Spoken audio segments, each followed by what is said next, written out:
Good evening and welcome to the City of Montgomery regular City Council meeting. It is exactly 6:01 according to my clock for July 14th, 2026. I'd like to call this meeting to order, and we have a full quorum this Bevan. With that, if you'd please, everybody check your phones, make sure that they're quiet so that we are not disturbed and we can hear everyone. That would be most appreciated. Please stand and we will be introduced by Mr. Donaldson. This day, Father, we know that this is the day that you have made. We shall rejoice and be glad in it. Father, we thank you that we're here, Father, to serve the citizens of Montgomery, Father. Help our hearts be receptive, Father, to their needs, Father. Help us to do what's right in your sight and be fair and just in our decisions. In Jesus' name, amen. Amen. Pledge allegiance to the United States flag. I pledge allegiance to the flag of the United States of America and to the republic for which it stands, one nation, under God, indivisible, with liberty and justice for all. Now the Texas flag. Honor the Texas flag. I pledge allegiance to thee, Texas, one state, under God, one and indivisible. Okay. All right. Item number 4 on your agenda is citizens' comments. I'd like to remind you that we do have quite a few this evening, and you have 3 minutes to speak. We welcome it.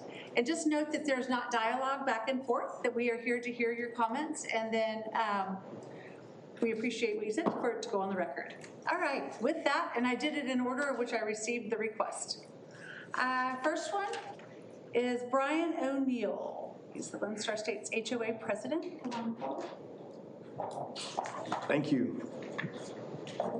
I wanted to speak tonight just on behalf of not only the citizens of Montgomery, but also Lone Star Estates.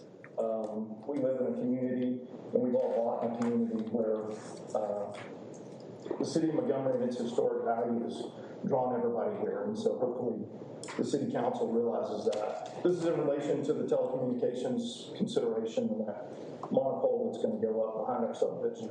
A lot of the citizens here live in our subdivision, and it's going to be a huge eyesore for us to be able to view on a daily basis. And not only that, for it to be seen from the historic town of Montgomery. All of the restaurants, all of the businesses, they're going to be able to look on the street and see the pole.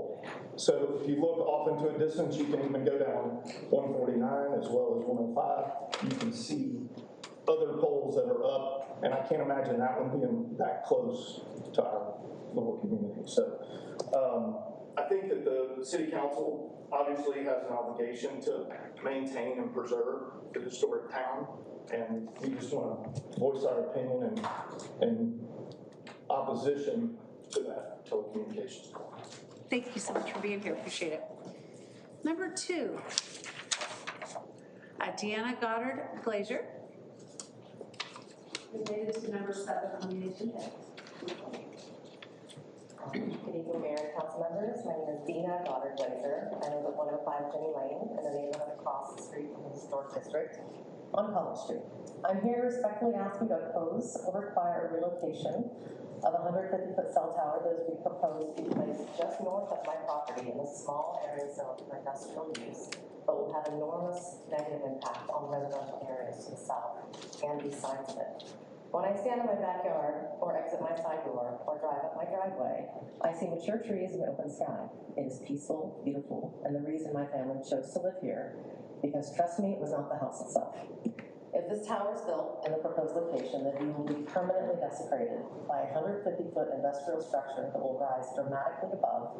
The tree line will become a dominant feature that my family and neighboring homeowners will have to look at every single day. It will be painfully visible from my living room and dining room, but this isn't just about me. Montgomery is not simply another rapidly developing area. It's a historic community whose identity and appeal come from its small town character, mature trees, and historic surroundings. Historic charm is rarely lost all at once. It is gradually diminished, one incompatible development at a time. A 150-foot tower cannot be hidden by a fence or landscaping and will rise far above the tree canopy and permanently alter the surrounding view of our town. I'm not against cellular infrastructure. I'm sure we could use it because my cell service sucks. But it needs to be an appropriate location, and the current proposed location is far from appropriate. Montgomery will continue to grow, but progress should not require sacrificing the character that makes people want to live here in the first place. Please protect Montgomery's historic charm, its residential character, and the residents who will be most affected by this. I invite each of you to visit Lone Star Estates and look towards the end of Jenny Lane, from College Street even, to imagine a cell tower stretching 70 to 100 feet above the current tree canopy. This tower will be visible from the Tilton Dean House, the Magnolia House, the future police headquarters, downtown Montgomery, etc. This is not just about my home. It will be an eyesore and visual clutter for many residents, as well as all the visitors who travel through our downtown district. I firmly believe this is not part of your bold plan for the future of Montgomery. I urge you to say no to the current proposed location. Thank you. Thank you. Next up is Jenny Stewart.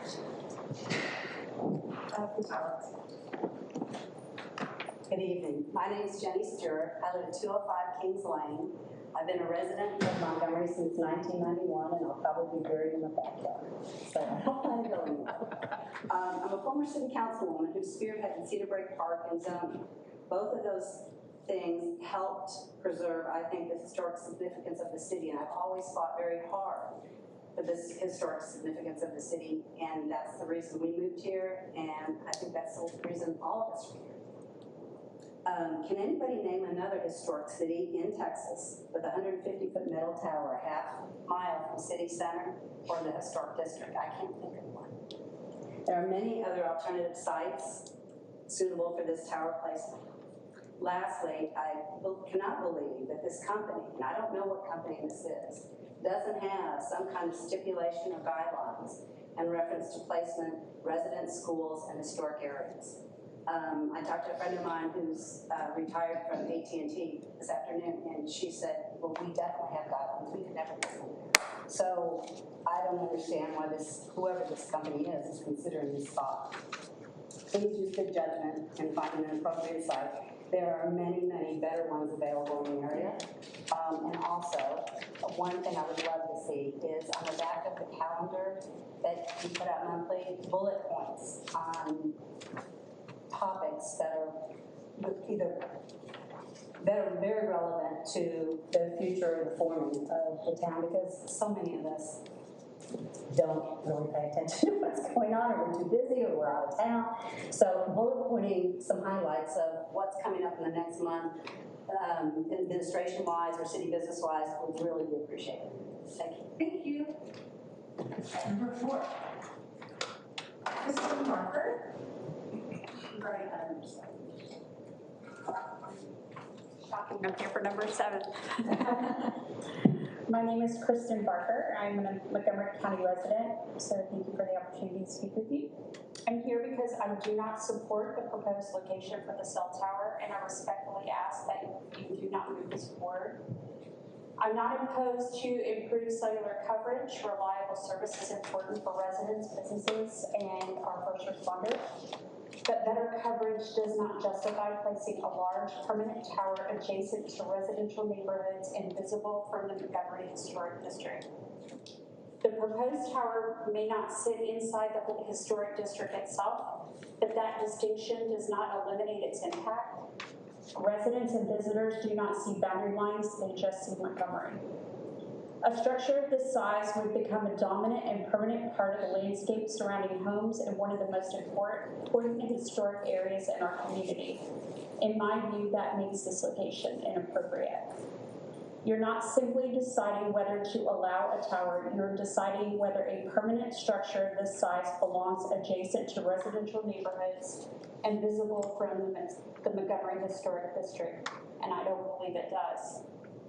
This decision is also about precedent. If this location is considered appropriate, future applicants may point back to this decision when proposing other large-scale infrastructure in your residential and historic areas. Once that standard is set, it becomes much harder to protect the character of these areas in the future. In addition, if cellular coverage is needed, then other solutions should be fully explored. Could existing infrastructure be upgraded? Could alternative technologies meet the need? If a new tower is necessary, then let's put it in a location that does not impact our neighborhoods or historic character of Montgomery. I'm not claiming to have all the answers. I'm just asking the city to require a solution that provides better service without sacrificing the character of a residential and historical area. I'm not asking you to choose between reliable cell service and preserving Montgomery's character. I'm asking you to require a solution that accomplishes both. So tonight, I respectfully ask you to not move this proposed location forward. Instead, require the evaluation of existing infrastructure, alternative technologies, and locations that are not adjacent to residential neighborhoods or visible from the historic district. Thank you. Thank you. Number 5, Sammy Marcos, regarding item 7. Yeah, I'm Sammy Morcos. I live in the same community. I've been a resident of Montgomery County for over 20 years, been in the city limits for the last 3 years. And we're formally asking you guys to deny the application for the cell phone tower. It's directly adjacent to the historic district. I think we have 3 schools within a quarter mile to a half mile of that, and it's directly adjacent to residential property. Me specifically, it'll literally back up into my backyard. And every time I walk out on the back porch, I'll have to look at it. I'll have to look at a big red light at night shining in my bedroom window, all those things. I'm asking, what are the alternative sites you guys that have been presented, have been analyzed for something like this? It should be in a much less intrusive area to residential residents. What other site analysis have we looked at? Has the city looked at? What is the revenue that the city's going to be gaining from this cell phone tower? Does the risk versus the reward, meet the city's agenda? We have deer and foxes that run into the back of that property. How do you guys guarantee it won't affect wildlife? How will it not affect light pollution, noise pollution through construction, all those things. And so, again, we're formally requesting that you deny the application until alternative site analysis has been presented, other coverage maps, other engineering reports and supporting studies associated with that. And how it's going to not affect the city visually, especially the residents in downtown Montgomery right here.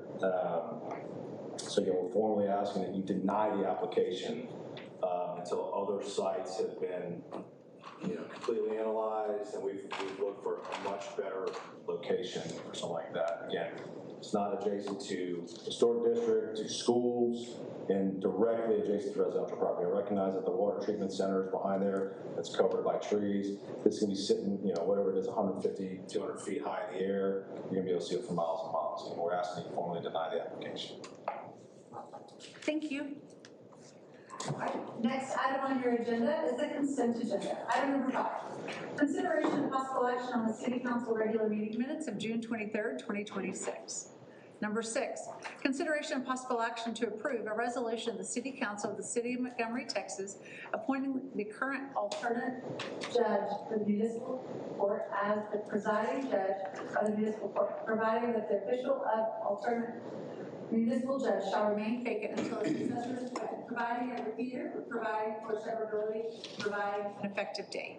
Number 7, consideration and possible action on calling for a public hearing to receive a presentation from Communication Towers Group 1 LLC regarding the proposed placement and construction of a wireless telecommunications facility, monopole, on city-owned property 14765 Liberty Street, to inform the public of the proposal, to provide an opportunity for public comment and discussion.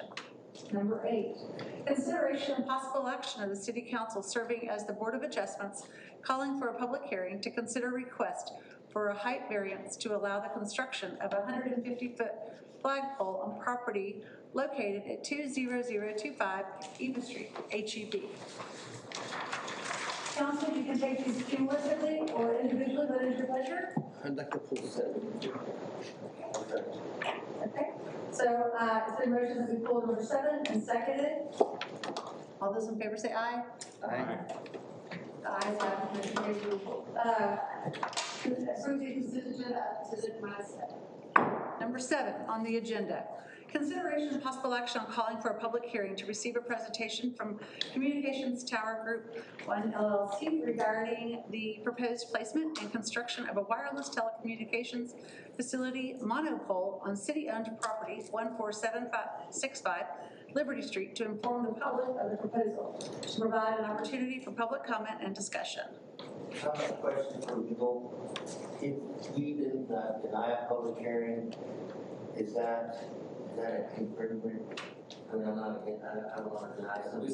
So calling a public hearing is for the timing of it, so you have to call it out 2 weeks before, and then you have the public notice as well, the public hearing for the actual project. So this is for calling the public hearing, and then the CTG people are here to present, as they did a little over a year ago or so. So everyone's kind of up to speed on what the project is and give opportunities to answer or ask questions to them directly. Yes, wouldn't it be better just to go ahead and have a public hearing and have the same residents come and talk directly to? That is part of the public hearing. And I would say some would not be able to make it if the public hearing was in 2 weeks. So that's part of the concern, but for the record, they reiterated to them that we do a public hearing. Their concerns. And I mean, this would be an opportunity as well. I mean, obviously there were some members of the public here that made their voices heard, and this would be, I think the main part of this putting it on the agenda is also to bring CTG back here so they can present for even the public hearing.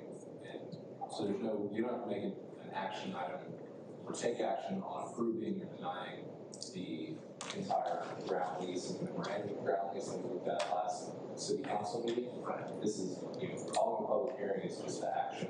The public hearing will be in 2 weeks. There will also be public notice in the newspaper along with that, like your typical public hearings. But yeah, the other part of it was to let them come here and present in front of the council. So the last meeting, though, the action was to vote on allowing it, and we requested the public hearing. Is that correct? You have to request the public hearing on the. I think the action I said, yeah, we tabled this because we wanted a public hearing. Yes, it's the one that's come back here, so I already shot that one come back. So question, is he also, I don't know if you know this, but is he going to show us the other proposed sites? Because this is the only site that they've ever proposed. And again, clearly there's we would like to see what other sites there are possible to take it out of the residential side. Right. I mean, this is the CTG folks right here. I think last time it said that the B plan was just outside the city down here. I think that was really mentioned last time. That's true. There's an existing monopole that is out in the county. It's on Walden Road. That's the only one that's closest to here? That was an example, sorry. Yeah, an example, I'm sorry. Yeah. He's your CTGI, if you'd like him to address Well, the it's council. not on the agenda to go through the full presentation and do that right now. It's just to call the public hearing. And the last meeting was to allow the city administrator to sign off on the lease agreement. It wasn't to approve the actual purchase. I just want to make sure that people understand public hearing doesn't mean an action. It's just allow them to speak their mind.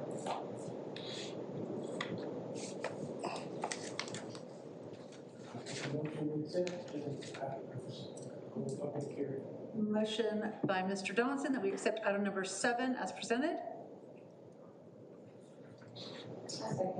Seconded by Ms. Fox. This motion is debatable or requires majority vote. It's open for further discussion. Okay, just to clarify, so if there is no public hearing, is it can still be then voted on by city council at a later point, or is it at this point now we have to have the public hearing? If you call a public hearing would be in 2 weeks. Okay. And that's where they would be taking at their full presentation, the application, all those things, and they can really answer the questions about that before and after the last city council meeting, and the public's able to comment as well. So that's where there's more of a back and forth instead of just public comment. I'm saying if we denied a public hearing for it, what would the next step be then? To then be back to city council to then vote on this? I mean, there's no doubt, the last meeting, I was the one nay on the proposal. I said no. So I understand, and what the presentation will be, I have no doubt it's all beneficial, it's going to be great. Little puppies and roses, and it's going to be the best thing ever. I get it, because it's a business. I'm not dinging the business. So my answer is still no. So if we don't do a public hearing, does it then come back to city council for approval of the lease project? Well, your vote for action would be at the public hearing, not for calling the public hearing. So that's my question. Okay, I just want to clarify that, so, okay, we're just Public pushing it. hearing allows. Yeah, this is calling the public hearing. This is not. It's not an action. Okay, just want to make sure, so we're just, okay.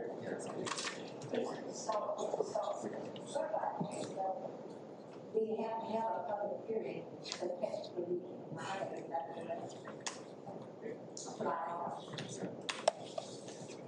Any further discussion?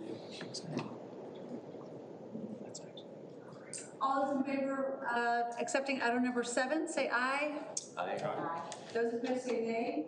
The ayes have it, the motion carries, and we will accept item number 7 as presented. Public hearing. The City Council will receive comments from the public on the below listed items.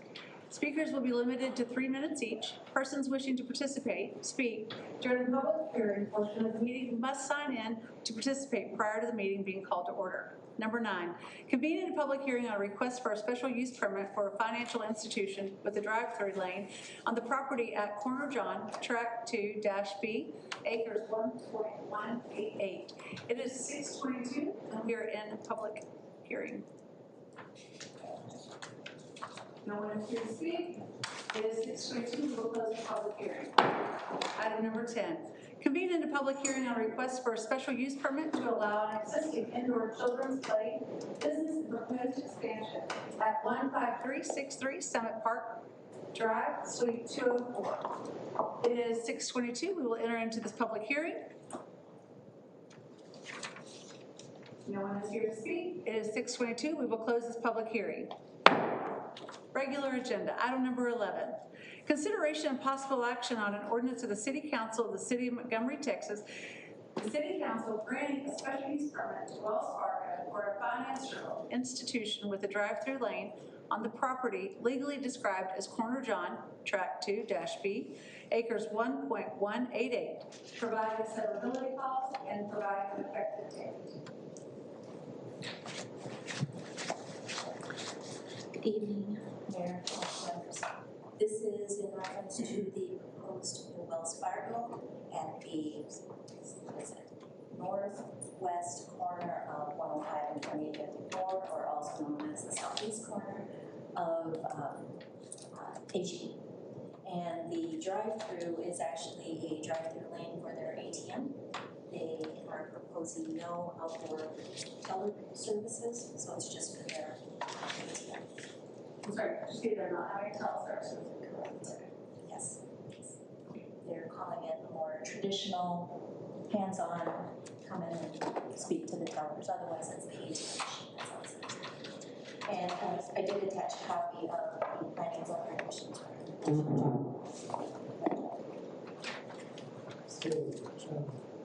How do you get Into the bank? Yes. So you would have to go through the H&E driveway and then through their parking lot and get into the bank.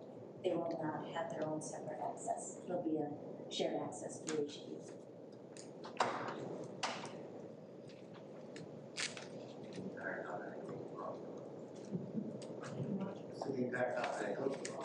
Yeah.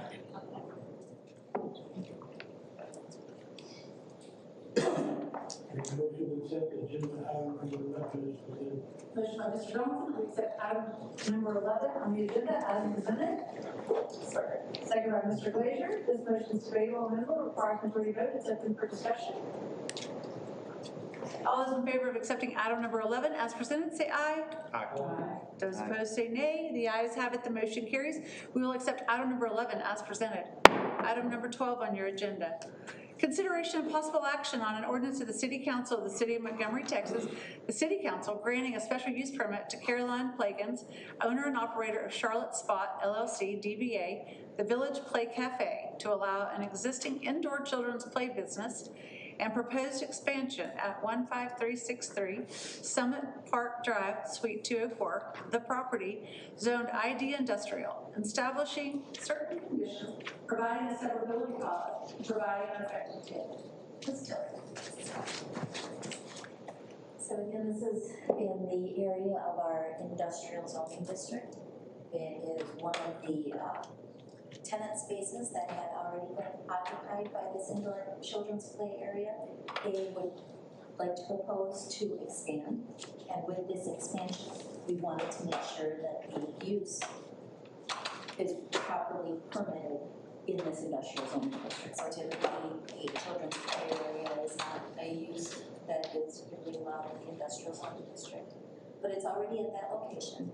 With this expansion, they're hoping to draw in more people, provide some food, maybe a larger play area, maybe a parent area also for seating. But yes, we'd like to just make the use that's currently there correct and permitted with this special use permit with their expansion. Are they in the same building as, was it the nail salon, and the coffee? Actually, the building behind, two buildings behind. Okay, so now we have two buildings, industrial area. This is kind of what I was worried about when I was on T&T, we're just making this whole industrial area, retail, how far do we keep going for business? Well, the first view that you had seen, that is the building in the front of that industrial park, and they needed occupancy in the buildings, and that's why they had proposed the nail salon, the coffee shop, what is it? No, not the law office. It was the financial institution or financial advisor. This is a building that's two buildings behind that building there towards the front, and they had already been occupying this space for at least a couple years with this kind of use, but had not received that special use permit. They received their certificate of occupancy, which allowed them to occupy that building, but a special use permit, I guess, should have occurred during that time, but it didn't. So we're trying to make it right. Are we, if this is denied, are we opening ourselves up to libel? They could question how, yes. I think part of it's a zoning problem because, you know, the guy that built it as an industrial in the back and business in the front. So, I mean, Does that change the finances for the city as far as the way it's zoned and? not so much in taxes, you know. So, but you know, what are the advantages and disadvantages of us letting this industrial area become a retail mall? Exaggerating, you know, other businesses. Yeah, I don't really foresee retail, but it's pretty common in industrial parks that there is some, and some of them are built that way, you know, where they have business areas because they have usually coffee shops, and because you may have thousands of employees in there, so some of them have gyms, and so this is not totally unusual. It's just, it was never really planned or nothing that we find. Tilly and I looked and nothing says. It's just says industrial. And that's the zoning, so we should probably review it in that. And that's what I'm asking. I have no problem with her having expanding her business if that's what's there, it's needed, and creates a place for the kids. I think that's fantastic. I'd love to see that happen. I'm just looking at the owner, again, it's an industrial area, those zoning what it is, it makes a difference. How can that be in industrial area, in the very back there, they have a gym. And then the little big bud used to be right around the corner. And that's just the way it's developed over time. And, This is long before our time. yeah. Yeah. I mean, you could look at it, rezone it. Actually, in the UDO, we may want to do that because if there's, once we get that, which is coming, we may want to look at that. Yeah, agreed. To make it work, I don't feel like, or at least I don't feel like anybody's saying, we don't want those businesses there. It's Not just at all. the conflict of what it's called more than anything. Yeah. Just for cleaner business. I think. And I just don't want any problems later with another area that does similar things, and that's a, you know, and a variance, Yeah, an exception. I just if wanted it was to. built as a business park, we should call it that, which gives them more flexibility. Commercial. Yes, sir.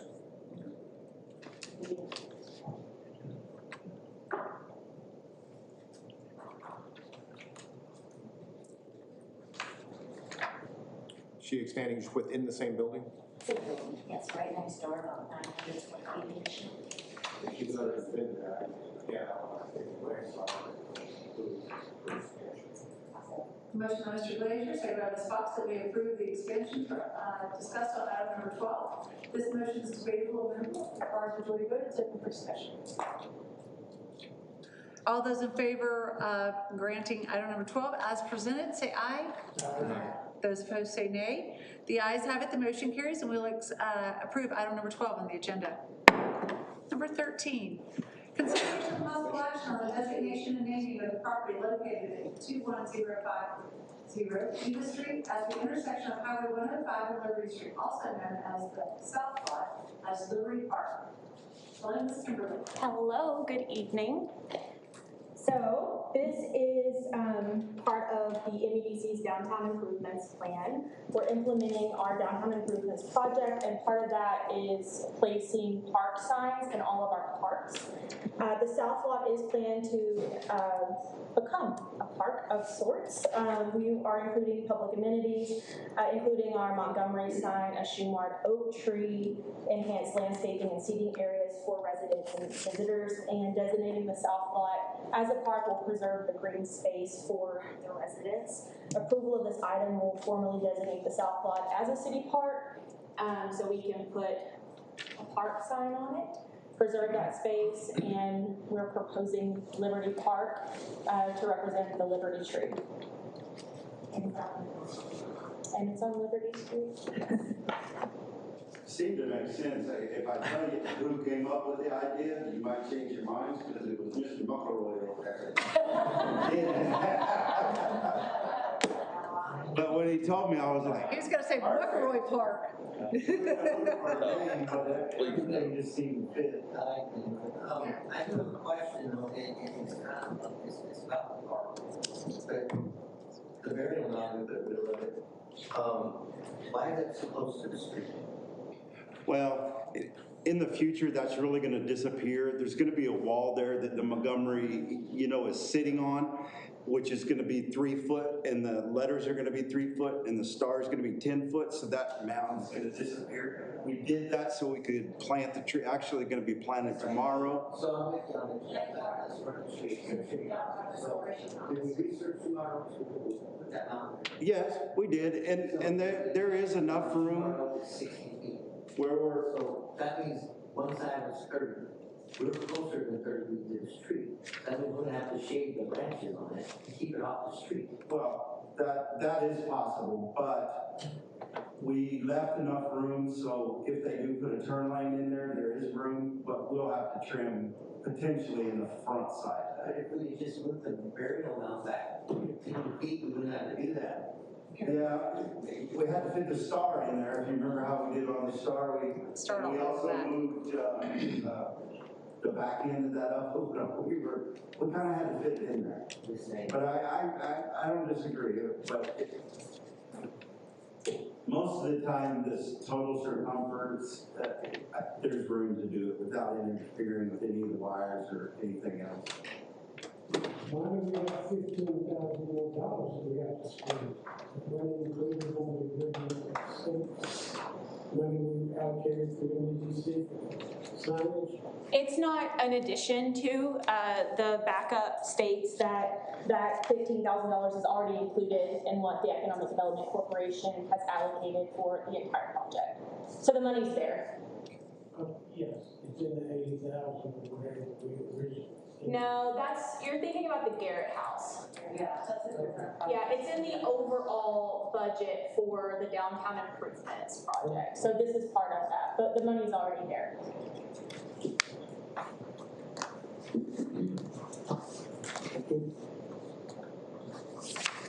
And accident of a lot, I apologize for getting off topic, but I was just wondering why we couldn't. I have a motion that we, even though we're not on board, I have a motion that maybe we accept number 14. I'm certain. 13, I'm 30 now, sorry. Motion by Ms. Fox that we accept item number 13 as presented. Second by Mr. Johnson. This motion is to be able to vote prior to the vote. It's open for discussion. All those in favor of accepting item number 13 as presented, say aye. Aye. Opposed, say nay. The ayes have it. Motion carries. We accept item number 13 as presented. Number 14 on your agenda. Consideration of possible action on a resolution of the City Council of the City of Montgomery, Texas, authorizing the mayor to execute a multi-use agreement with the Texas Department of Transportation, TxDOT, for the installation, operation, and maintenance of automated license plate readers, ALPRs, within TxDOT right-of-ways, providing for an effective date and containing other provisions related thereto. Chief? Good evening, Mayor and Council. This is a resolution for the installation of 4 more flex cameras. We actually bought them in last year's budget and put them now for the installation. The installation, one will go at 1097 East. 2 of the cameras will go at 105 Street Creek and Lone Star Parkway. And the last one will go at 2854, right inside the city limits, all in TxDOT East. How many do we have now? We have 10 plus the 4, it's 14. Do we have to pay a service fee per camera? We pay a service fee for all the 10. With the 10, we pay a service fee. These 4 will go onto that service fee. No increased cost? Yes. How much? What will increase in about 5,000? A year? Yeah.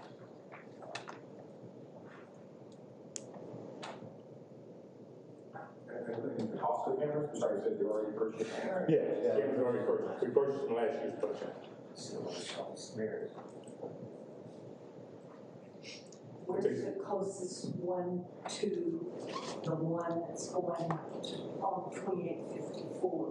Where's the next one that we already have here? Which is next one, Lieutenant?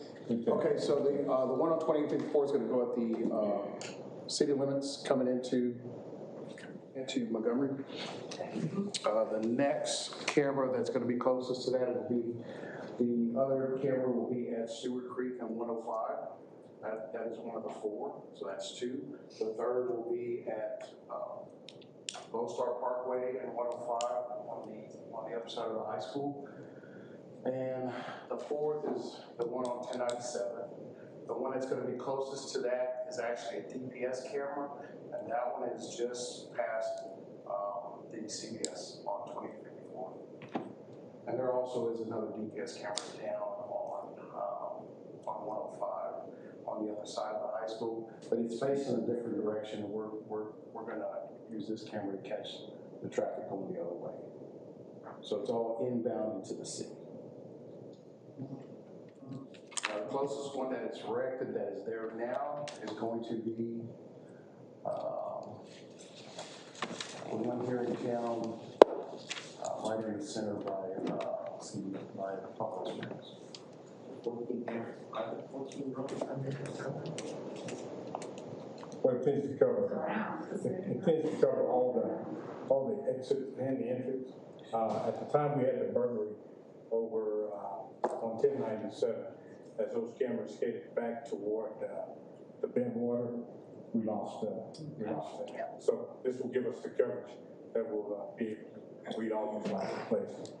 Because out of those, we had that burglary And the people that came back the other way into town, we ended up recovering all that property at the pawn shop in Convene because the camera gave us what we needed to be able to capture them. Also, that camera also captured at the point the little girl was taken here from the high school, and we got her relocated back in the Katy area. So I know all the things that you're hearing about these cameras. It's like any technology. If people are misusing it, then that's what you're going to get. We've got policies that regulates the use of these cameras.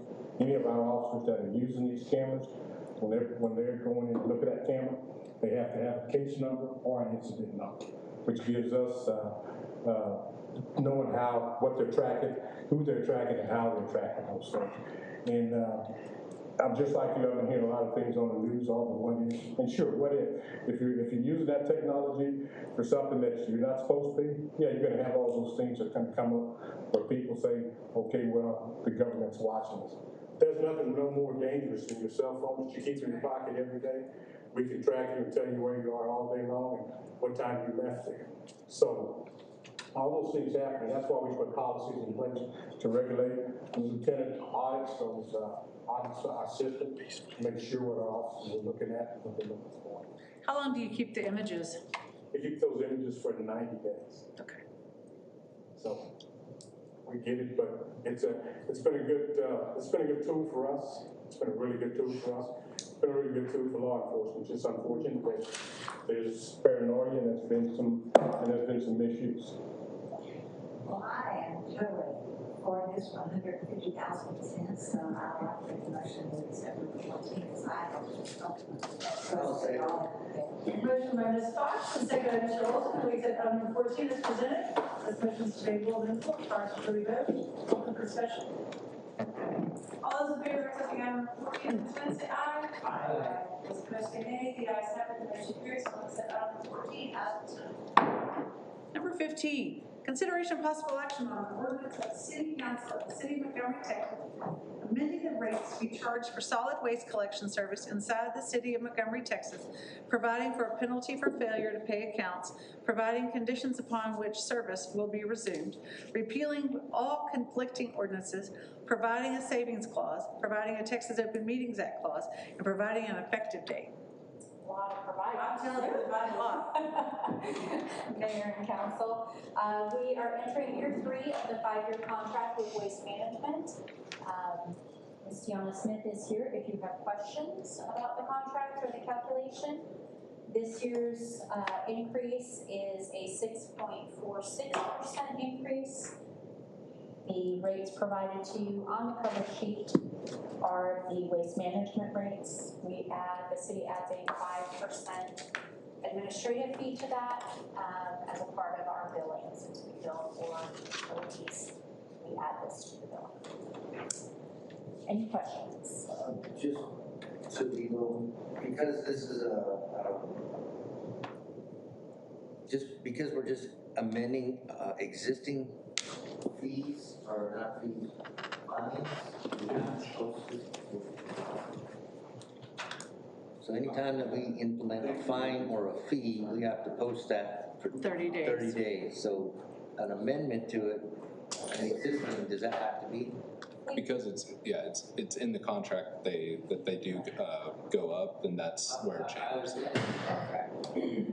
Contract has nothing to do with the state law, so law says that we have to post it if we implement a fine. It'll be published in the newspaper. As practice, we publish anyways. So just so that you know, effective August 1st is when these rates go into effect from Waste Management to the city. We will not effectively bill this to the customer until the bill that goes out on around September 22nd. Because we bill from the 17th to the 17th. And this rate doesn't go into effect until that midway point, right? The August bill, I can't split the rates. So we have plenty of time to publish that for our residents before it goes into place. It will I just want to make sure that go into effect until that bill for services from August 17th to September 17th. Does that help with your? If we needed to publish it because it's an amendment to a fee, We do anyways. We may not need to, but we err on the side of, let's post it. Good. Any other questions?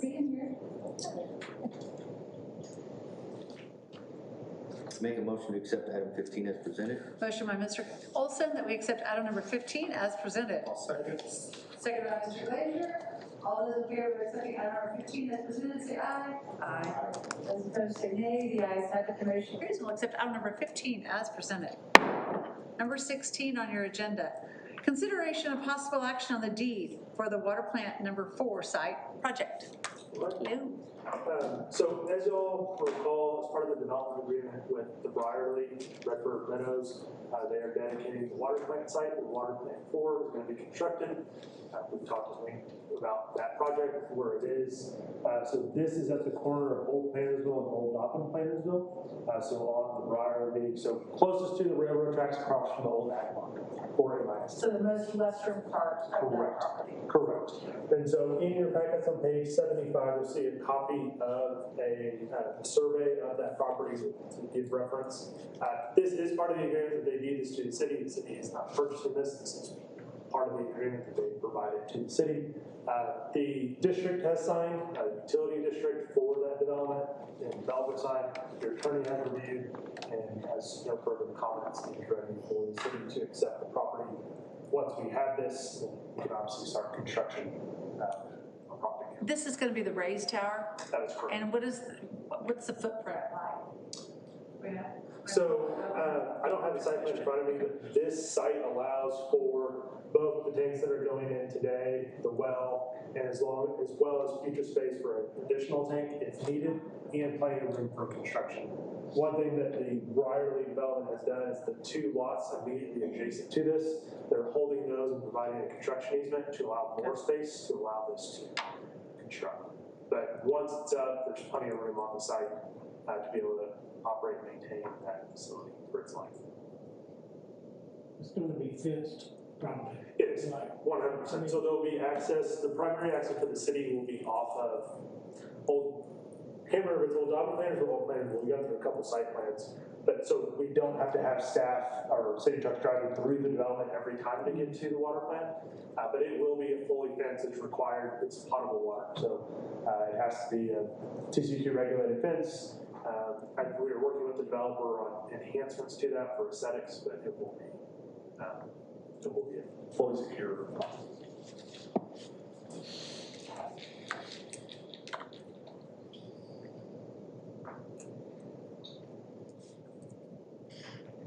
Make a motion, I accept that one. Motion by Mr. Olson, we accept item number 16 as presented. Second. Seconded by Mr. Donaldson. This motion is debatable, amendable, requires majority vote. Open for discussion. All those in favor of accepting item number 16 as presented, say aye. Aye. Those opposed say nay. The ayes have it, the motion carries and goes second. We will approve item number 16 as presented. Number 17, consideration and possible action authorizing the city administrator to sign the consent to encroachment by and between the City of Montgomery and the developer Parkside Montgomery, 51 LLC, development number 2552. So you have seen this before. You all previously approved an encroachment agreement for all the variety of improvements within Evelyn. This is on the Caroline Court development immediately across the street. Since the time it was approved, there's been a lot of back and forth with legal and legal can talk about some of the changes. There's a red line copy in your packets. A lot of it is just language changes that the developer, the developer's attorney put. But I think substantially there's not a whole lot different. It's still any improvements that they put within the utility easements, it's their responsibility. The city's not liable for if they make a repair and some of those roads are damaged. It's their responsibility to take care of, not the city's. So that's the main portion of it. Most of the red lines are definitions that they change. Trying to get my computer up here.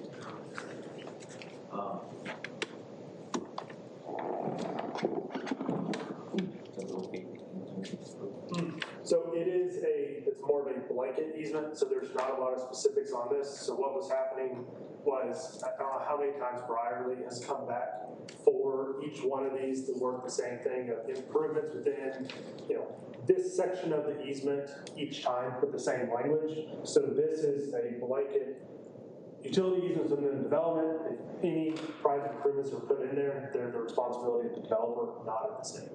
And so it's not specific. They still have to go through the plan approval process. So they'll have to show where those improvements are going in relation to public utilities. That will get reviewed, and they'll reference on the plans this agreement. But this, there is not a, in this location is this sidewalk on top of this water line to that level of detail. So, I'm losing here. I know we have streets and stuff on water lines along here. But one thing I know is that a lot of our residential water lines are 60 inches deep, if 60 inches. And because sidewalk on the top, it starts to leak. It's not gonna leak right there, it's gonna leak down the block. Right. So identify that leak. Right. Yeah, so I mean, the water lines require a 4-foot bury that's in there. Obviously, service leads shallow up when you have to get to the meter boxes that are, that 16 inches that you're talking about. Again, it's any improvements they make that we can tie to, hey, this damaged the utility, then that would be their responsibility. And if we repair that, removing that sidewalk, landscaping, whatever it is not the city's responsibility to push that the way it was before. Does that answer your question? I just worry about it, water lines break. Right. And then us trying to identify that leak when it's under concrete, there's the water coming out the wrong way. It happens all the time, and kind of, regard the agreement or not, it's never in a good spot. Where the break is or the issue is with the service lead is typically in and around pavement. And Hayes and Philip and Mike and their guys are good at tracking it down. Because I know this particular development, it's very tight already. Right.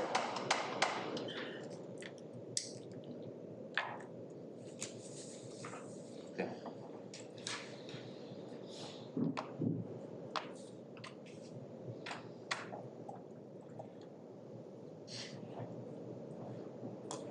And this is just a blanket encroachment, so they can encroach wherever they want. Correct. Within any public utility easement on the property, within the boundaries of the property. And if we don't approve, let's go. Well, so let me clarify. So is a blanket encroachment that they still have to go through the approval process of plans. Okay. That doesn't change. They can't just go build whatever they want. Okay. Is they still have to go through plan approval, including landscaping, irrigation, walls, signage, etc. All that has to get approved, and what's required is that they show the utilities to make sure we count impact. We don't want the foundation of the wall on top of the water line, and then those plans get approved. They just don't have to come back for an amendment to this agreement for each individual spot. To answer your question. Yeah. Okay. Yeah. I'm good. Motion on Mr. Fletcher, second on Mr. Olson. I'll move about number 17 as presented. All those in favor say aye. Aye. Those opposed say nay. The ayes have it. The motion carries, and we'll approve item number 17 as presented. 18 on your agenda, consideration of possible action on nomination to represent the cities and the county on Montgomery County Emergency Communication District, MCECD. Well, it's that time again. No. Casey, you gonna do it again? No, this is the different board. I don't want on. We had Paul elected and a Kathy resigned her position, and so now we have a vacancy that we need to fill, and so the term will begin on 10. Casey. No.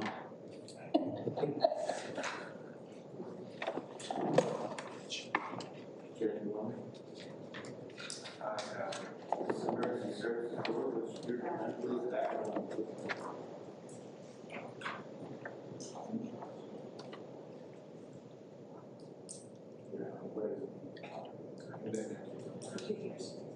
Years and But once a you, quarter, once a month, once a week. no, I think I'm it's, not sure how often they I mean, yeah, just varies. I don't think it's often, maybe once a quarter. At most. Just do it.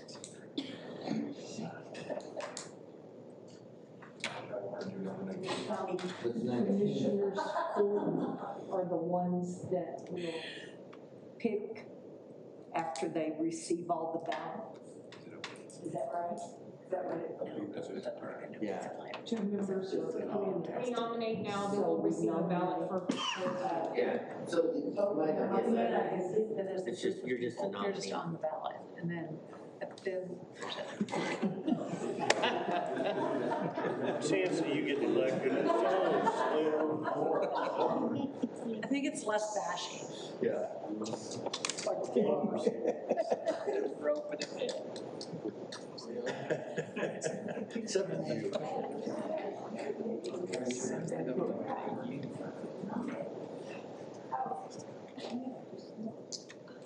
Nobody heard, I wouldn't do that. Well, we don't have to nominate. We don't. We just get to nominate.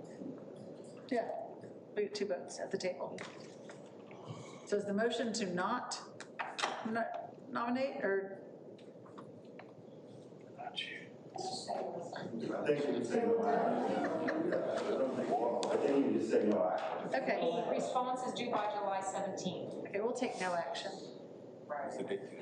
Okay. Item number 19 on your agenda, consideration possible action on nominations to fill 4 positions on the TML Intergovernmental Risk Pool Board of Trustees.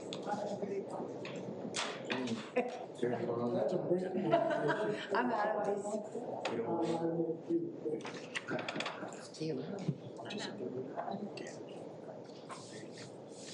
They meet in different places.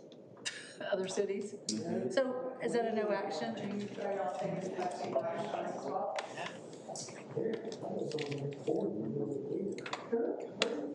Great, you wanna go?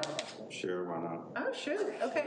It's a motion by Mr. Donaldson that we, to nominate Brent Walker for this position. Second by Mrs. Fox. This motion's debatable, amendable, or present for your vote. It's for All those- TML Board of Trustees. So you can write in. You campaign manager? All those in favor say aye. Aye. Okay, you're in. All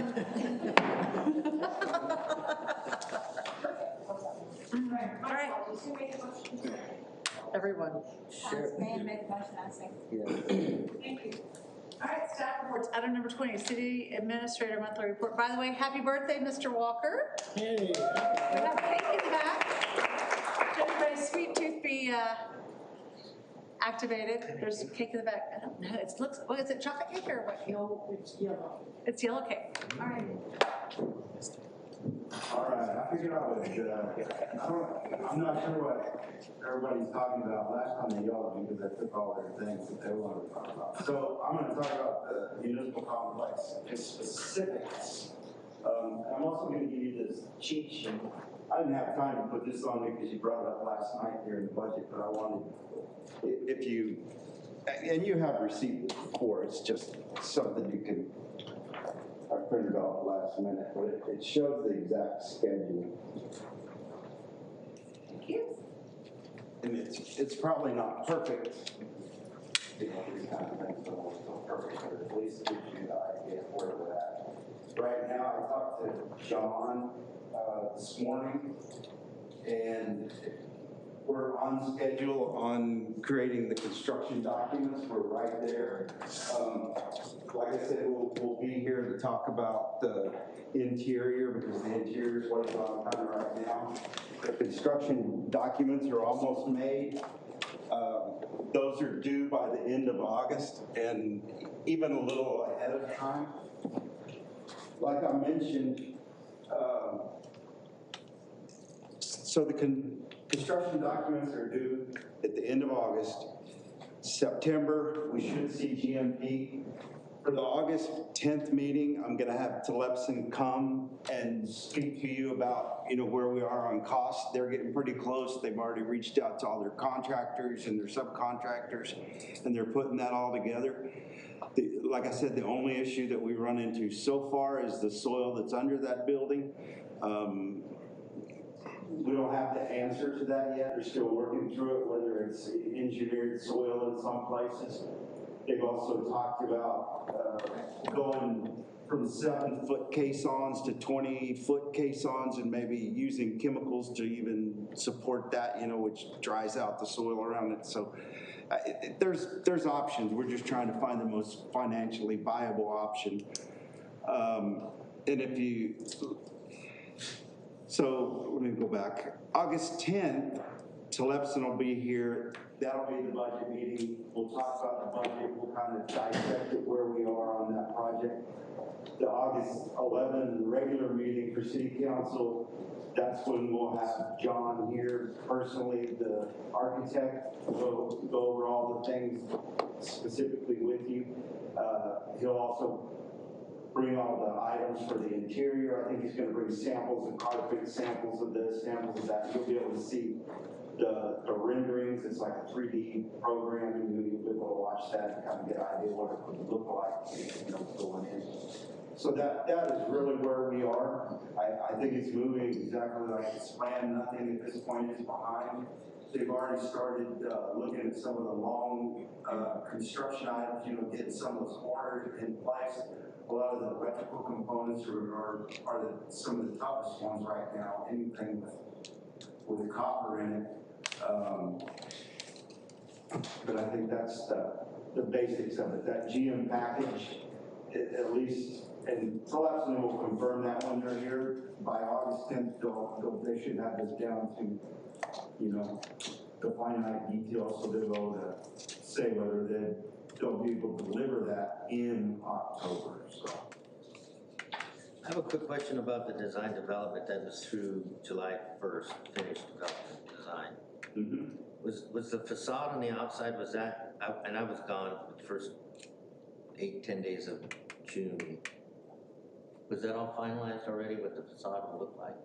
Pretty much, yes. So it's gonna look like an add-on? Well, it's gonna look like kind of what you saw in that picture. Did you see like two different buildings? Is that what you mean? Well, yeah, it looks like the second building, the second thought. Yeah. It looks like somebody come along and built it on afterwards. I mean, I guess you can discuss it when John is here if you, but for the most part, that is the design. Because it is technically one building. I mean, it is. Well, so the second one is being built on. It's like an addition. Well, it is an addition to the main building. And so everything had to be a little different. We couldn't match the crowns and do all this. Yeah, so that's kind of why, and also the police department had their own entrance right there, so we wanted to kind of identify that is the police department. People don't read. It was a change from the red brick that council wanted on the building, from that red brick over to a different color, and then add the wood in. So like I said, it looks like you put an addition onto a homework area. It does not look very fluid. Just take another look at it. Thank you. Thank you. That's my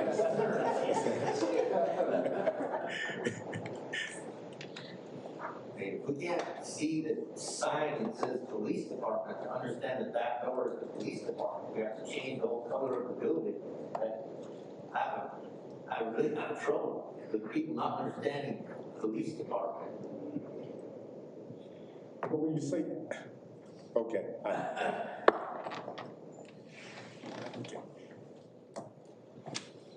We'll see when they come back. I mean, I don't know if there's nothing to discuss here. Well, I'm just asking because I just want to know.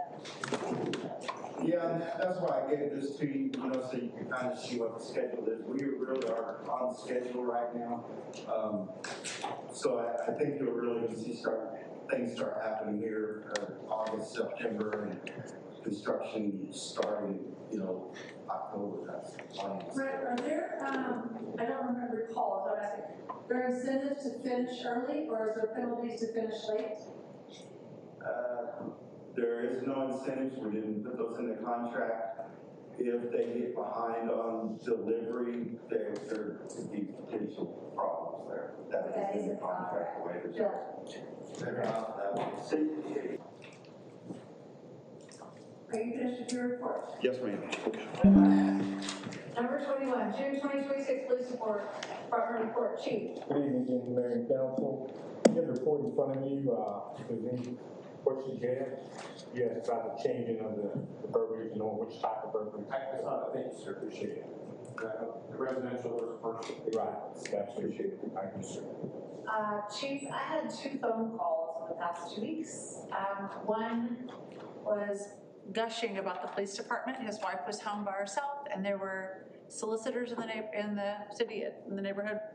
Went to the house about 9 o'clock, and she was scared to death, and called 911 and said that the officers were at the house within less than 30 seconds. And really and truly praising y'all. He came to me, he didn't go to you, so I wanted to make sure that it was on Dinah Lane, so if you want to find out who those officers are, he's on track. Anyway, great job. I mean, just praising our police department, which we do have an excellent police department.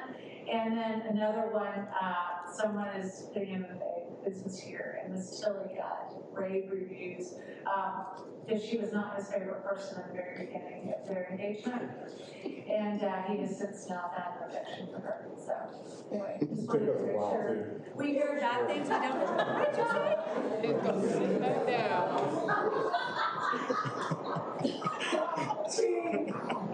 I just hear negative, so I like to shed positive, so thank you, Chief. Thank you. You be nice to Tilly. 22, June 2026, Municipal Court Report, Ms. Kimberly. Good evening, Mayor, council members. The court report for June, citations was 131, and the collections was $35,913.75. Are any questions for the municipal court? Thank you guys, have a great evening. Oh, wait, Kimberly, you were having problems with credit card payments. How's that going? It's a little bit better, yeah. I had any complaints. So we don't have anybody come back and they want them to pay their tickets, they're going to pay their tickets. Oh, no, we're gonna make sure they pay their ticket. I see that. Thank you, ma'am. All right, 23, Finance Report for May 2026. Mary Garland, Mayor, Council, and are there any questions about this report? Again, I want to recognize the job that everybody did last night for the budget. It was a great meeting, thank you. It was probably one of the most cleanest budget workshops I've been to. And I was gonna say, we shouldn't have any questions because we like to kill you last night. That's the goal, that's the goal. Give you the information. The only thing that I wanted to just highlight was on the aging report, you'll see that that is found below 10,000 on that 120 plus things. That's a part of what we talked about before, so there were a couple of large things that we were able to recover. So a quick summary of where we are with our budget. Now this is always about a month back, right? So end of May, is that right? Correct. Okay.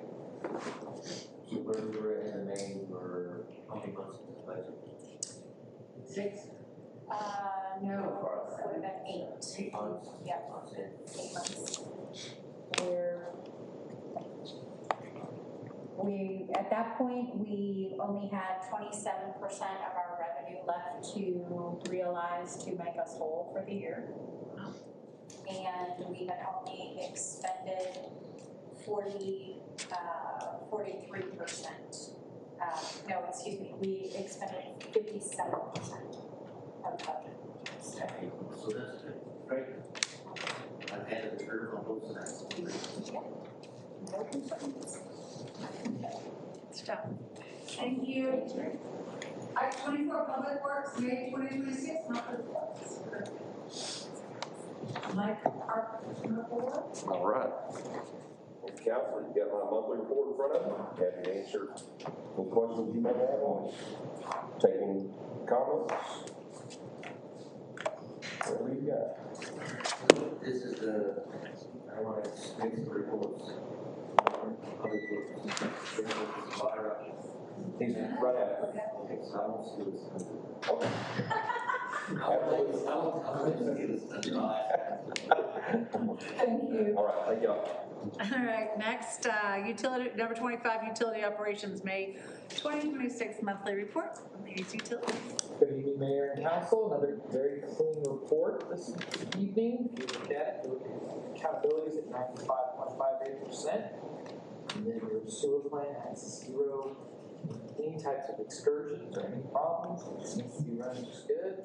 And then you can see where we are on our permits for the year. We're well under where we need to be. So, I mean, when I say we got plenty of capacity left in our permit.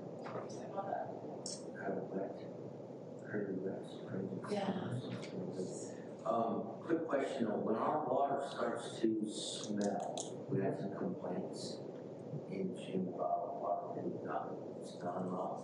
Sure. I mean, it's definitely, it's like one of the things, just like the dirty water, it's a sign of water age, and that's something that can be solved through flushing. So if we're notified about it, if you notify Mike about it and notify us, we can go out and do the same type of flushing again in that area, bring in fresh water, flush chlorine, that eliminates the smell. You know, this is kind of that's pretty much sure problem. It's not a sewer smell, but it's like probably like a natural sulfury type smell. Yeah. There's a natural mineral deposits that have sulfur compounds in them, and then sometimes over time when the chlorine residual fades as water age increases, you can have a little bit of a sulfury type of odor.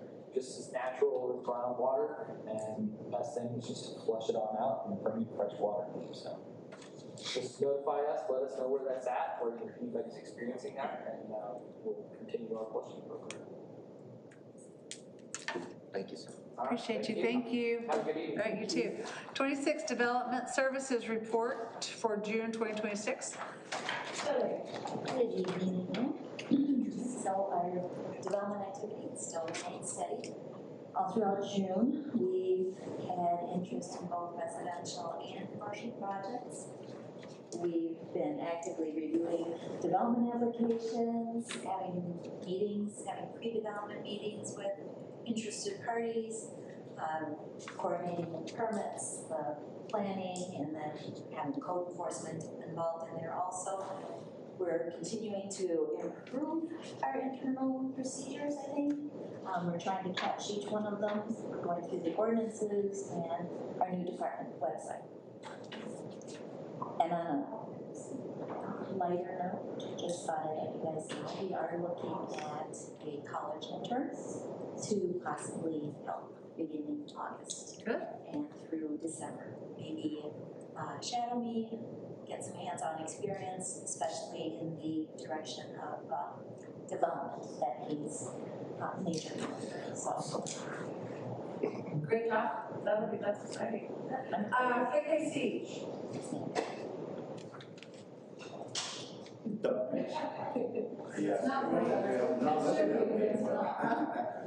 I said, were you asking me? Or? Yeah, well, I'm just asking. And I saw Code of Ordinances, and so I didn't know if Tilly might have an update or, I mean. August 18th, let's have a joint public meeting with planning and zoning to discuss. And you should get. So,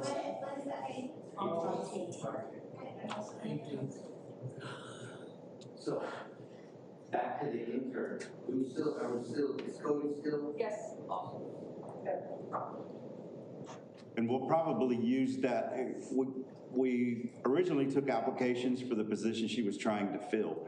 We didn't get a lot of good applications, and then this opportunity for the intern came up, so we figured we'd replace that with the intern for now. This gets us one semester, so basically till Christmas, January. So we just thought we'd take advantage of it. She really liked the kid that was. Is it a paid internship or? It is. What are we paying? 40 hours a week. I think we haven't established that yet, but we'll probably look at the bottom of the scale that the position she already had was. As long as there's no restrictions, he's from A&M, so sometimes they give us certain guidelines for the interns, how much we can pay and all that. We haven't seen that yet. Thank you, ma'am. Appreciate you. All right, next up, Economic Development, number 27, Economic Development Monthly Report from Ms. Kimberly. Good evening. I'll just hit on some of the highlights of the report. I did present a business improvement grant program for businesses within the City of Montgomery to the EDC last week, 2 weeks ago. It's on the agenda for next week for hopefully approval from the Economic Development Corporation, and that will begin in October. The draft of the Chapter 380 guidelines has received legal review. That'll be on the agenda in the next month or two. The gateway signs and park signs are still slated to be installed in August, with the next round in the fall. We had our public meeting for the downtown improvements project. Went, I believe, very well. We had a good turnout, and that project should be put out to bid in August. We still plan on moving the Garrett House in August. And then would you like to talk about? The agreement that we're working with this company that's looking at buying 213 is basically a financing agreement, and they would pay it off in a 3-year balloon. It's actually a 3-year balloon with one extension possible. They have to come back to the EDC and ask if they need that additional year. And really the question is, when we developed the agreement between City Council and the EDC, was immediately when we sold the property, the EDC owes the city back $833,000. So with McGowan and all the other things, it's not that easy for us to just come up with $833,000, and we're also financing this deal. So you don't have to answer, it's not on the agenda, but the question is, if the EDC approves this, we'll bring this back and needs your approval. It was done by an interlocal agreement, and so it will just be an amendment to that interlocal agreement. But I just wanted you to kind of know what was going on, that this deal hasn't, completed. EDC hasn't approved it completely. But that was kind of what I want to say. You can talk about, any of it that you want. I mean, the people that I have signed the contract, and those people have asked to be, so. NDA? Yeah, for now. So the question of the council is, would we be willing to take this on? Well, we don't have to answer this, that's the question. Yes. Yes, the purchase fine.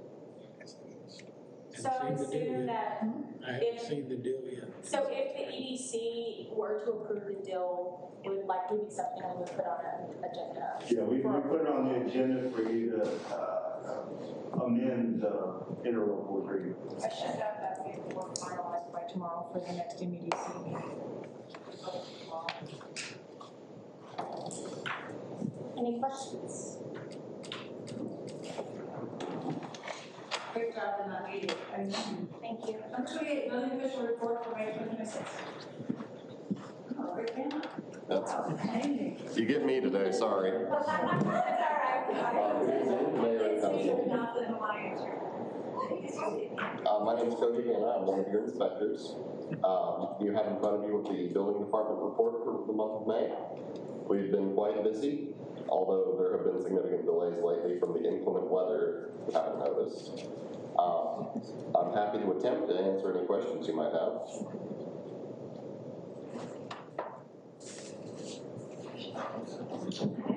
Thank you so much. Thank you. Number 29 is your report, Mr. Redson.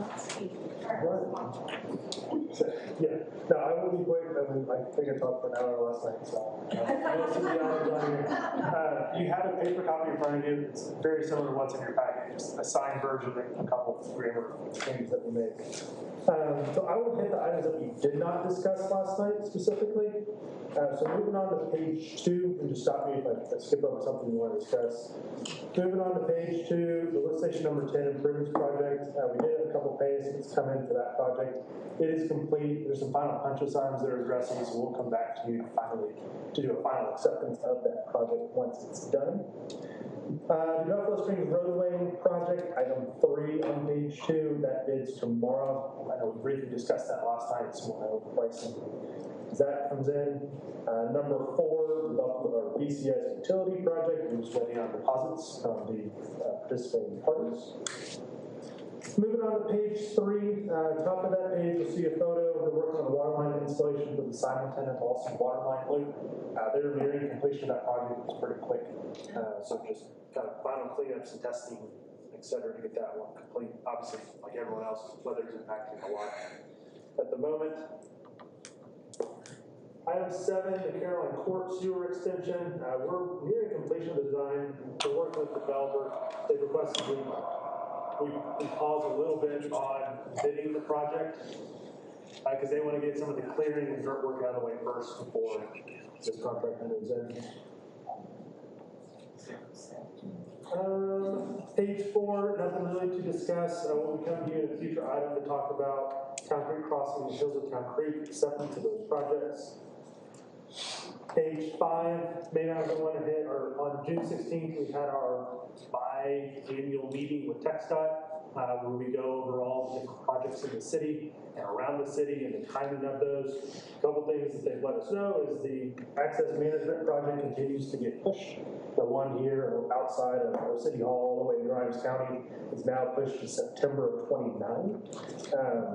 And we also hit a handful of other items, just action items with other governmental partners in the area, the MISD and others that we're working through some items with TxDOT to make overall improvements to traffic flow. The 1097 in Hazel Road, this is the signal at Montgomery Bend. If you notice, that signal is up, but it's not active. So they're going back and forth. The fire salt development also obviously is going to be using that signal. They have to install another pole for it. So what they have worked out with TxDOT is to make it flashing for now. So it's flashing yellow on 1097, flashing red coming out of Montgomery Bend. And then once they install the final pole to control it coming from fire song, they will then make it a fully active. You know, it's already a problem. I'd like to know what TxDOT's plans are. Because Correct. And it's a lot more water coming down there. And yeah, we'll continue to ask. So I mean, TxDOT is the one who approves their drainage because it goes in, which is your point. they get that far along, like beyond that neighborhood. So so obviously I don't know what they reviewed or how they reviewed it, so I can't speak to that. But we will ask because again, they're limited on what they can discharge and what TxDOT will accept. TxDOT's used to these agreements, and they won't accept more than the road and the creeks can handle. However, I get your concern. We'll follow. That feels pretty bad. And it's a long way coming down. So A question about that. There's a neighborhood goes around between Oh, crap. Very no? Very nice, yes. So that's state also? Correct. Okay, so they didn't take that through at all. I've been driving 20 How low it is? 20 years, and we only got 3 inches of rain, and water's running on the highway. And it's never done that before, Until they put that development in. So Daddy, Casey? it was so nothing about Michigan one. No, yeah, this is one. The issue is Firestone is outside the city limits. Correct. They are putting pressure on our resources. And we've already had a sore spot. And we tried to get tax out of it for 2 years for that bridge, and they didn't, and it blew out.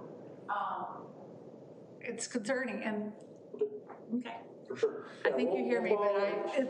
We'll follow with both the developer's engineer for that property as well as TxDOT. Somebody in that neighborhood in Terra Vista that's on the canal reached out because their fence now, with this rain, is slipping.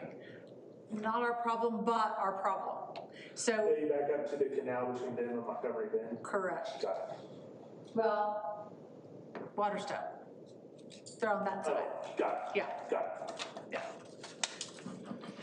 We'll continue to look. I know just that overall area where we're continuing to work with those developers, property owners. I just don't feel like people are, because it's outside the city limits, I don't think anybody's talking to each other. Correct. Yeah, and it's one of those. And that's a different TxDOT, probably. Any approvals from the city, they're only working through the county and TxDOT. And when it comes to drainage, it's who they're discharging to. They're discharging to TxDOT. TxDOT's not reviewing.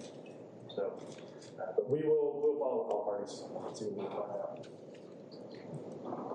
Can you get the plans, so at least y'all can get eyes on it? Yes, I will. Trust y'all more?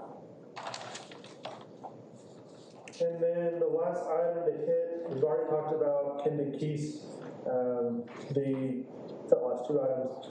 Item 8, the Texas Water Development Board, HB 500, that's what we talked about in the grant last time. So we're wrapping up those applications that get submitted by the end of the month. And then the last page of our report, the transportation alternative set-aside money. So this is for sidewalks, bike lanes, alternate transportation projects. That application was submitted. We expect to hear something back in terms of response later this month. So I understand that Mr. Lefebvre has wanted to gift us potential lanes around Town Creek. Is that what this would be used for? No, so these were, I don't remember the exact projects that were in here, but it was not that. It was adjacent to roadways. There wasn't any off-site creeks, trails, et cetera.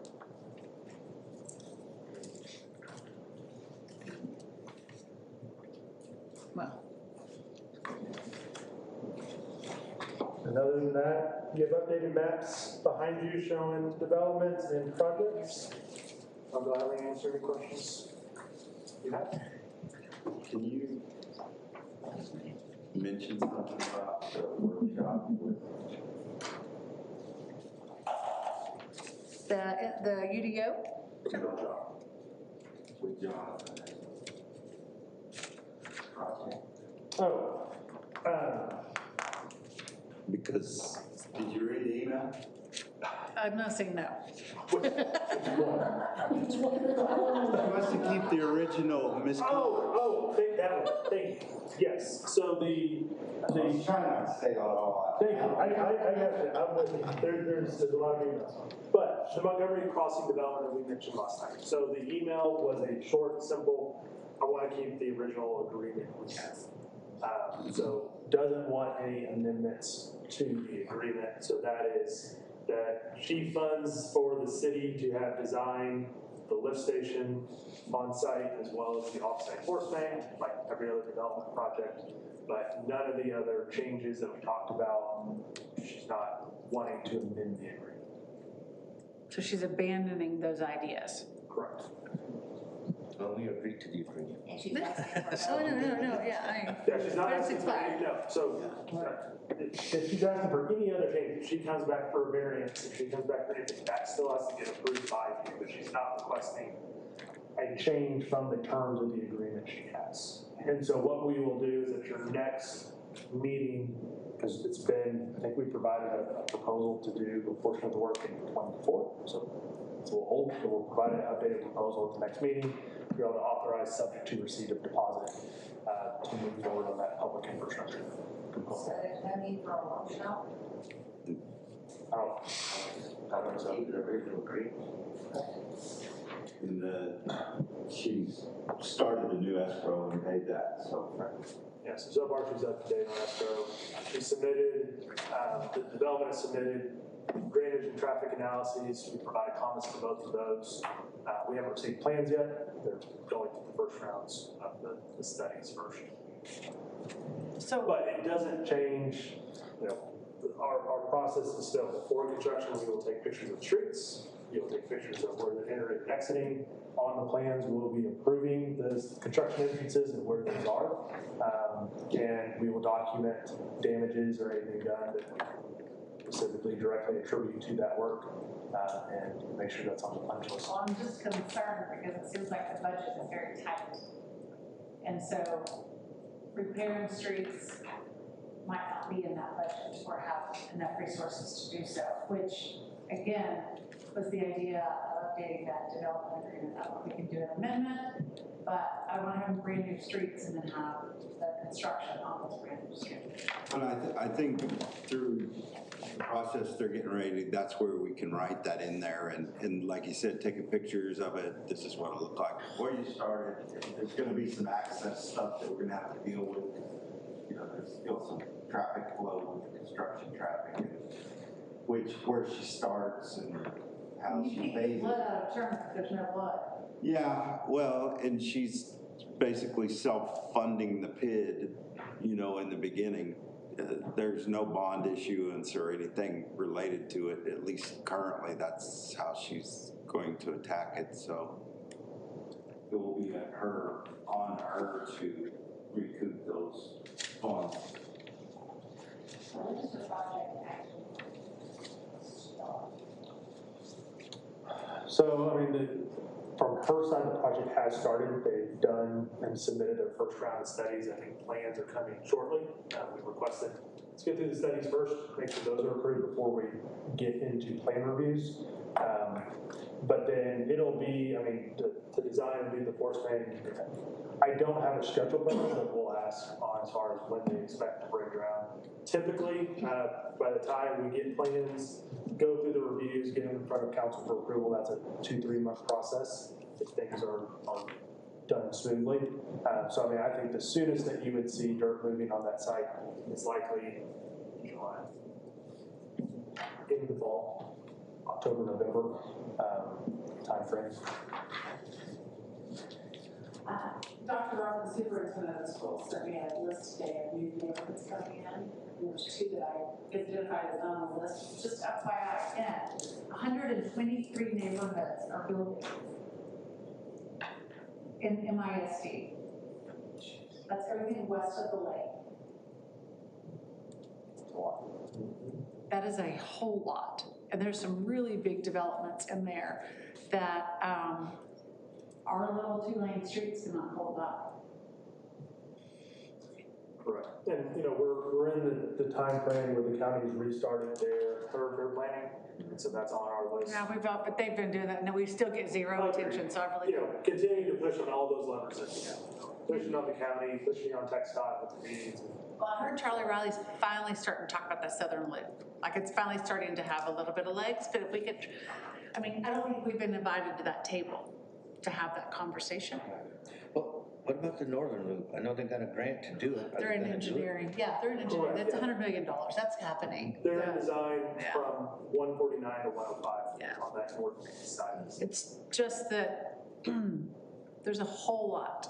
I mean, I'll just share that there's over 5,000 people in our city limits. We need help. And I don't want to be underwater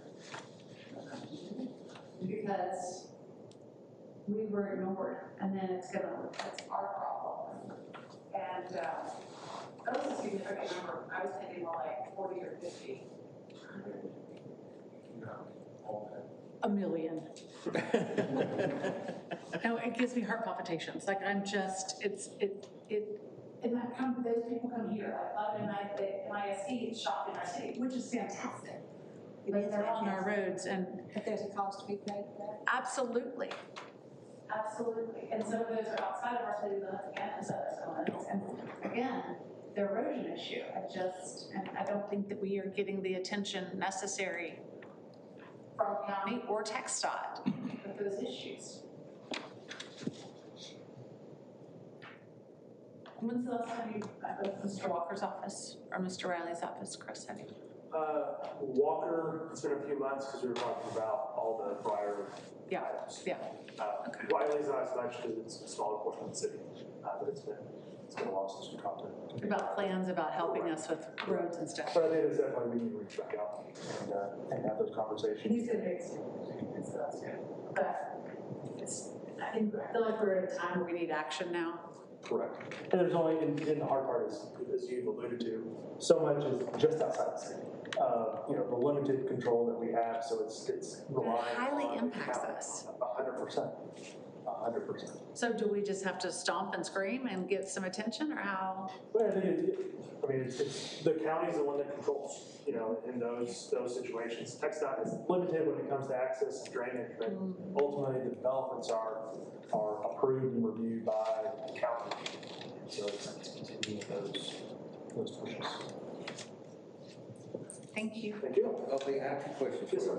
On one of the Blue Lava Reserve, didn't we annex that? Yeah. We approved the MOU and an agreement to annex it. They never requested the annexation. So they never did the petition for annexation, if I remember correctly.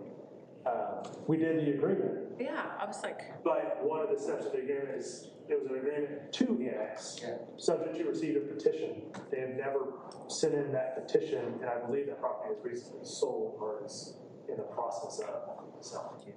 And the other one is the other annexation for the K-Way property. Where did that end? So we're in feasibility study. What we were waiting on is Stanley Lake, because there are portions of the properties at Stanley Lake. They sent over their report of their study and how they could serve it on middle of last week. And so now we're incorporating that to our feasibility to come back and present it to y'all. It will probably be your first August meeting. And you'll see that just because I think agenda item is due. Right. and is there residential, what's he gonna do, apartments? Like 105, it was gonna so be right now, only retail. on that was one of our questions, because the site plan that he gave us just, it only addressed the frontage, like where all the actual pads KOA are stuff is, for the KOA wasn't addressed. And so what he said is he's only developing the frontage right now.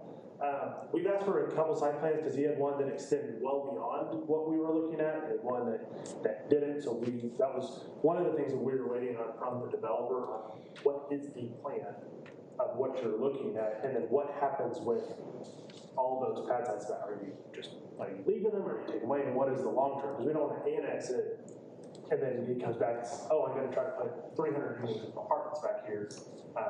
We need to know that before we annex the property. And so that's part of one of our questions to him is, look, if you're trying to get us to annex the whole thing, we need to know what you're doing with the whole thing, not just the frontage, which is great, but there's a lot of property back there that we need to have some indication, even if it's not moving forward right now, but what could it potentially be, because we will have to annex it as well, or excuse me, zone it as well. So if he's wants an initial zoning of all commercial, that's fine, but again, for planning purposes, we need to know, is it commercial? It would make a whole lot of sense, just the frontage is.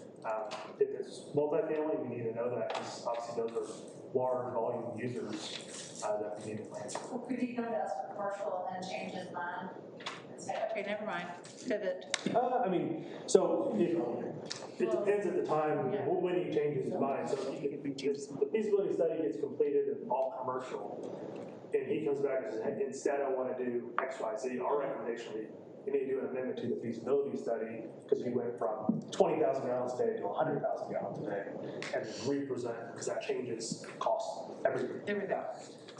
Now, if he proceeds with annexation and it's in the city and he decides to change, that initial zoning is set at the time of annexation. So if he goes from commercial to multifamily, that would then be a rezone to go through your rezoning process to get that approved.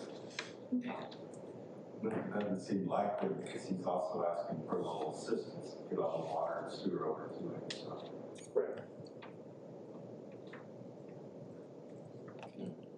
Thank you. Thank you.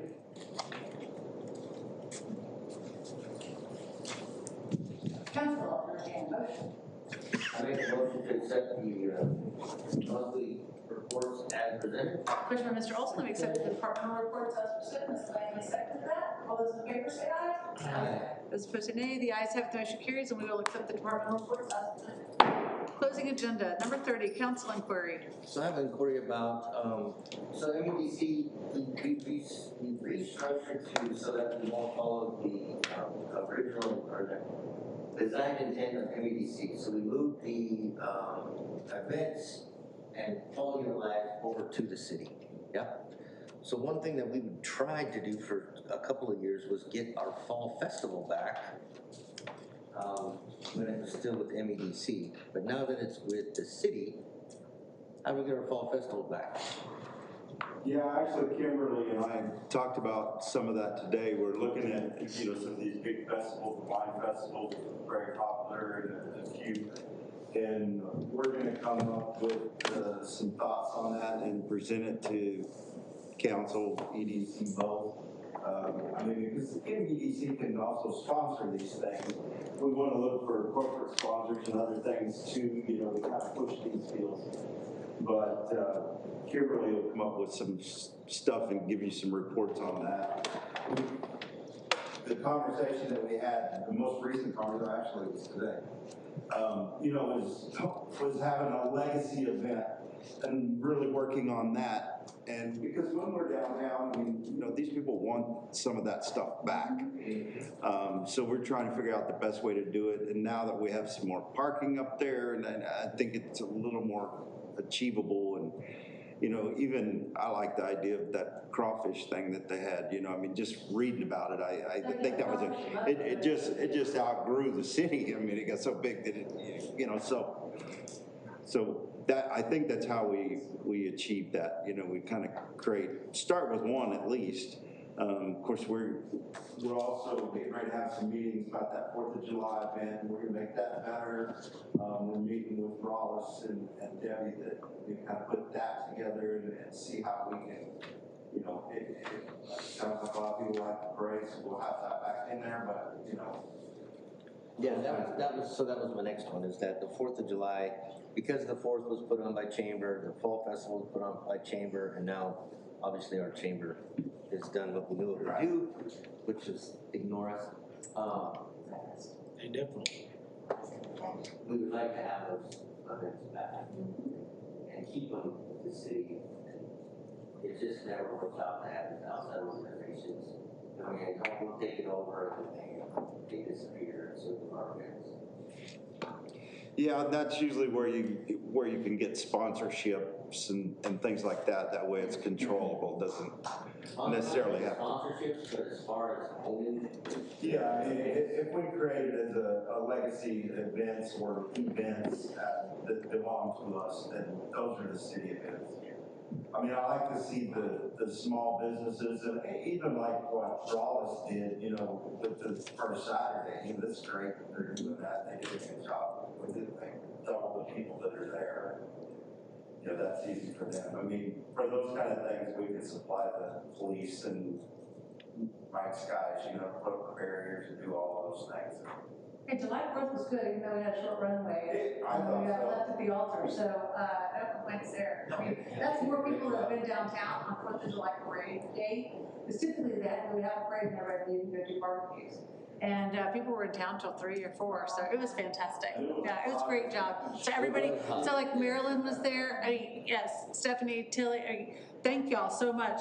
Public Works, like, thank you so much for being there because it really did help. I was fixing to say, since Marilyn's here and she's not even on payroll, that woman worked all day long.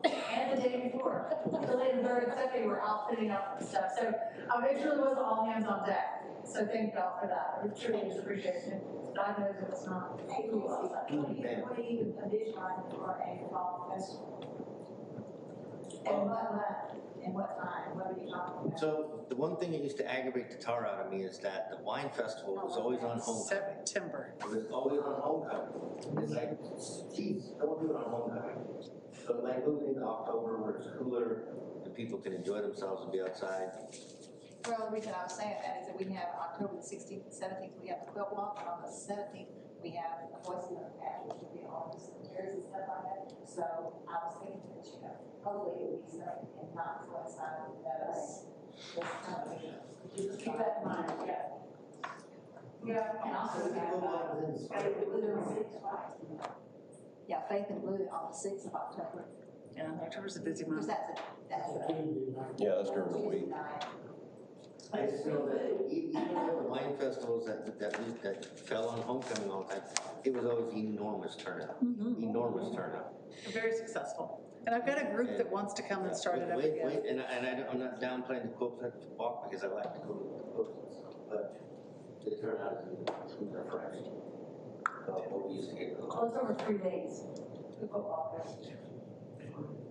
And Antiques Festival will be coming back. We didn't get to have that this year because Election Central said they needed the community center and then backed out 2 weeks before the election. So that deterred that, but that'll be coming back too. Any other thoughts on it? Anyway. Good stuff. All right, 31, items to consider for placement on future agendas. All right, if you have nothing, I will go to 32 and I'll entertain a motion to adjourn. I make a motion to adjourn. Okay, and let's also say, all those in favor of adjourning, say aye. Aye.